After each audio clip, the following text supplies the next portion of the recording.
ever felt like who you are or what you're doing is not really good enough, so you shouldn't try? Have you felt fraudulent when you have come out of your comfort zone and felt like I shouldn't really be here or I don't really deserve this? If that's the case, then you're probably suffering from imposter syndrome. Though it's called a syndrome, it's definitely not an abnormality or a sickness, as it's so universal across board. It's all genders, all backgrounds, all ages, and everybody feels it at some point.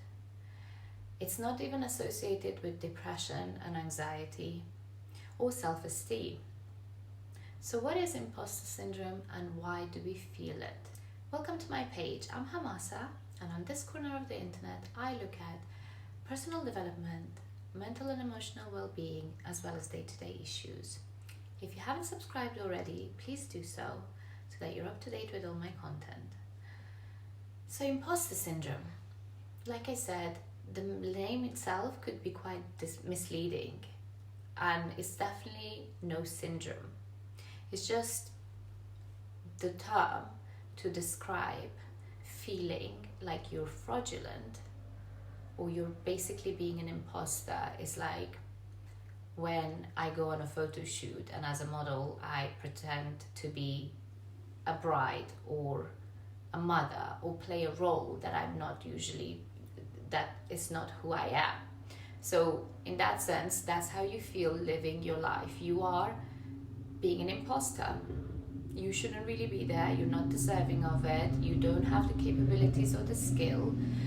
You feel like you're not good enough and that other people have got it all figured out. So the ones that you see up on a pedestal on social media, in the media, doing big successful things, you just feel like, well, that's for them. That's never going to be me. I'm not that person. I will not be able to do that. And so you constantly question your own self-worth, capability, and skills. What happens in this instance is that we feel like we're totally alone in feeling this. So these self-doubt feelings and thoughts that goes through our head, we believe that it's just us and everybody else has it figured out and they know what they're doing. This is particularly hard for us nowadays because social media is so in our face and constant. So when we look at other people's lives and then we go and do those things, we feel a little bit like, oh, I feel out of place here. I shouldn't be here. This is not for people like me. It's for those people who are on social media or whatever. And so we believe that we shouldn't really be here. We're imposing our lives are normal. We don't mix in. We seem to see all our flaws and think that we're so flawed and there's so many things wrong with us, where everybody else has it very much pulled together. So it's a form of self-sabotage where you convince yourself that you are the only one who's dealing with these issues and have these, you shouldn't be given opportunities or accolades because you are undeserving of them. You haven't done much. Even if you are a very highly skilled, highly achieved person, you still feel like I shouldn't get the attention that I'm getting.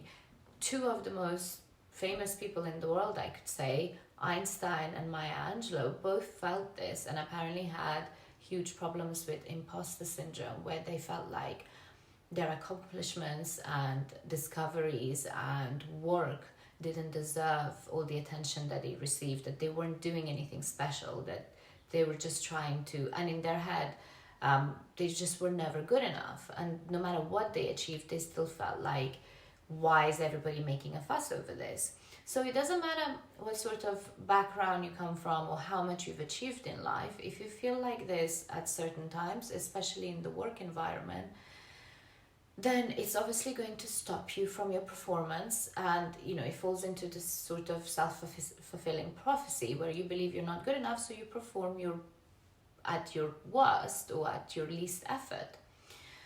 Now, how do we overcome this imposter syndrome, and where does it stem from?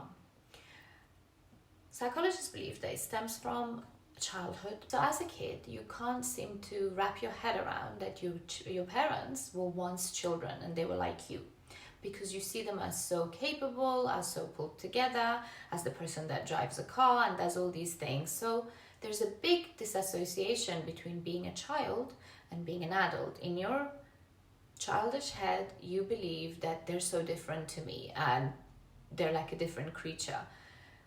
You can't correlate the two and see that you will then to grow up and be that person. So that's where you start putting people on a pedestal. And with some people, that kind of stays very evidently into their adult life, and they feel like everybody else is a lot more capable, like they thought their parents were, than they are. Because remember, we always look at ourselves from the inside, whereas we look at everybody else from the outside. So we see a very polished, finished output that people choose to put out, whereas we know our own fears and our own lack of confidence in areas, our own weaknesses, so we can't ignore them. So that's why everybody else always seems like they've got it going on and we don't. Now, how do we overcome this? To be honest, it's something that we kind of need to take a leap of faith and just trust that we are capable in doing this, and everybody else is also struggling with the same doubts and same sort of self-sabotaging feelings. We're not alone in this.